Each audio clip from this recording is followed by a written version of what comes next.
महाराज ये दैहिक ताप क्या है? दैहिक ताप क्या पता है आपको?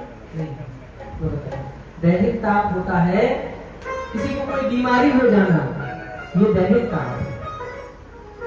कोई बीमार हो गया, किसी कार्य को कर रहा था लेकिन कोई उसमें बीमारी आ गई, कहीं जा रहे थे एक्सीडेंट हो गया, ये दैहिक ताप है। बोले दैहिक ताप, बोले ओले पड़ जाना, कहीं नहीं भूस्खलन हो जाता है, तो ये दैहिक ताप। तो भौतिक ताप, किसी को बुखार आ गया था, आ गया, कहीं जा रहा था, उसको दिक्कत हो गई, किसी का मकान गिर गया, ये सब भौतिक ताप।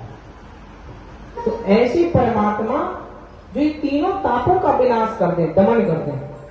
बोले महाराज तीनों प्रकार के पापों का तो दमन कर दे, तापों का तो दमन कर दे, लेकिन पापों का भी दमन कर दे। 3 प्रकार के पाप कौन से हैं? बोले मनसा वाचा कर्मणा।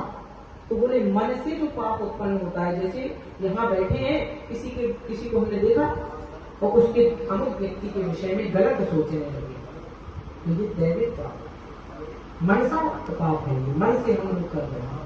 वाचा, यदि हमने वही बात बोल दी उसके हित में, किसी के विरोध में, तो वाचा करती है। कर्मणा, यदि हमने जाके खुद उसका आरोप कर दिया। आज को नैमी सारण्य के पावन भूमि पर, नैमी सारण्य जानते हैं ना, नैमी सारण्य गए थे, तो नैमी सारण्य के पावन भूमि पर श्री सूत जी महाराज शंकादिक 88,000 ऋषियों मुनियों को ये मंगलमयी कथा सुना रहे हैं, और जिनमें प्रधान श्रोता बने हैं श्री शौनक जी। शौनक जी पूछ रहे हैं, महाराज आगे घोर कलिकाल आ रहा है, आदमियों की वृत्ति दैत्यों की तरह हो जाएगी, एक दूसरे को समृद्ध देखना नहीं चाहेंगे, आपस में लड़ते रहेंगे। तो ये काल रूपी जो व्याल है कलयुग में हम सभी को ग्रसने के लिए आ रहा है।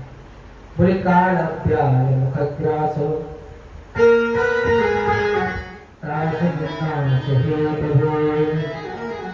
ये काल रूपी जो व्यास है ये हम लोगों को ग्रसने के लिए आ रहा है। महाराज आप ये बताइए सूत जी महाराज, कि कलयुग में लोग अपने भक्ति ज्ञान वैराग्य को बढ़ाने के लिए क्या करते हैं?